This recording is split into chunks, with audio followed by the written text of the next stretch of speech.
Stapler అంటే ఏంటి? KSR స్టాప్లర్‌కి మిగతా స్టాప్లర్‌కి తేడా ఏంటి? కేఎస్ఆర్ స్టాప్లర్‌లో రకాలేంటి అని తెలుసుకుందాం. ఇప్పుడు నా చేతిలో ఉన్నది KSR branded white colour stapler అన్నట్టు. ఇది నార్మల్ స్టాప్లరు. ఈ స్టేప్లర్‌లో ఏంటి అంటే సిలికాన్ రింగ్ కొంచెం హార్డ్ ఉంటుంది కాబట్టి సర్జరీ అయిన తర్వాత కొంచెం జాగ్రత్తలు తీసుకోవాలి. ఎటువంటి జాగ్రత్తలంటే ఆ పిన్నులు పడ్డ చోట సిలికాన్ రింగ్ కొంచెం హార్డ్‌గా ఉంటుంది కాబట్టి ఆ హార్డ్‌గా ఉన్నది మనం ఎరెక్షన్ అవ్వకుండా చూసుకోవాలి. ఎందుకంటే మనం అంగం చిన్నగున్నప్పుడు మనం సర్జరీ చేస్తాం. సడెన్‌గా నిద్రలో ఎప్పుడైనా అంగం పెద్దగా అయిందనుకోండి, అప్పుడు ఆ పిన్నులు ఊడిపోయే అవకాశాలుంటాయి. ఆ రింగ్ బ్రేక్ అయ్యే అవకాశాలుంటాయి. ఆ రింగ్ బ్రేక్ అయిన చోట గానీ, పిన్నులు ఊడిపోయిన చోట గానీ బ్లీడింగ్ వచ్చే అవకాశాలుంటుంది. కొంచెం వాపొచ్చే అవకాశాలుంటాయి. ఎప్పుడైతే మీరు శుభ్రం సరిగ్గా చేసుకోకపోతే అక్కడున్న మైల గావచ్చు, చెమట గానీ ఇదంతా అక్యుములేట్ అయిపోయి అక్కడంతా ఉండిపోయి అక్కడ ఇన్ఫెక్షన్ తీసుకొస్తుంటుంది. స్లఫ్ పెరిగిపోతా ఉంటుంది. దీని వల్లనే పెయిన్ ఉంటుంది. కాబట్టి నా పేషెంట్స్‌కి నేను పర్టిక్యులర్‌గా చెప్పేదేంటి అంటే వాషింగ్. మీరు సోప్ వాటర్‌తో ఎంత శుభ్రం చేసుకుంటే అంత హెల్తీగా ఉంటుంది. అంత ఫాస్ట్‌గా కూడా హీల్ అవుతుంది. సో, మన దగ్గర ఉన్న స్టాప్లర్‌లు ఏవైతే ఉందో అన్ని స్టాప్లర్‌లు ఒకటే.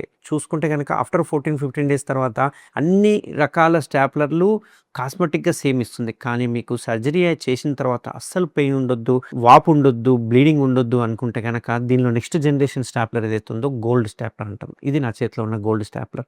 ఇది మన ట్రీట్మెంట్ రేంజ్ హాస్పిటల్ ఒక్క దగ్గరనే అవైలబుల్ ఉంది త్రూఅవుట్ ఇండియా మొత్తంలో. అయితే ఈ స్టాప్లర్‌తో అడ్వాంటేజ్ ఏందంటే దీనిలో వాడే సిలికాన్ రింగ్ కొంచెం సాఫ్ట్ ఉంటుంది. పిన్స్ కూడా మనం వేసే పిన్స్ సిలికాన్ రింగ్‌ని పియర్స్ చేసుకుంటూ ఎళ్తాయి కాబట్టి ఆ సిలికాన్ రింగ్ ఎక్స్‌పాండబుల్ ఉంటది కాబట్టి తప్పిదారిలో మీకు ఎప్పుడైనా ఎరెక్షన్ అయినా గానీ ఆ రింగ్ ఎక్స్‌పాండ్ అయితది కాబట్టి ఆ పెనిస్‌తో పాటు ఎరెక్షన్ అయినప్పుడు రింగ్ కూడా ఎక్స్‌పాండ్ అయితది. అప్పుడు మీకు వాపు రావడం గానీ, బ్లీడింగ్ రావడం గానీ తక్కువగా ఉంటది. చాలామంది సార్ నేను గోల్డ్ ఏయించుకున్నాను అసలు రాదనుకున్నాను తప్పది. ఎందుకంటే ఒక 80-90% గోల్డ్ స్టాప్లర్‌లు ఆ ఎరెక్షన్‌ని ఎక్స్‌పాండ్ అవుతాయి కాబట్టి ఆపగలుగుతది. 10-20% అనేది ఎట్లా ఉన్నా గానీ రిస్క్‌లో ఉంటాం. కాబట్టి మెయిన్‌గా ఏందంటే ఎరెక్షన్ రాకముందే లేసి కొంచెం అటు ఇటు తిరిగిందనుకోండి ఎరెక్షన్స్ అనేవి ఆగిపోతా ఉంటాయి. సో, 80% ఎరెక్షన్స్ అనేది ఇది ఆపగలుగుతది. 80% ఎరెక్షన్ అయిన తర్వాత కూడా ఒకవేళ బ్రేక్ అయ్యి దూరం వెళ్ళిపోయిందనుకో అప్పుడు కూడా చేయాల్సిన అవసరం ఏమీ లేదు.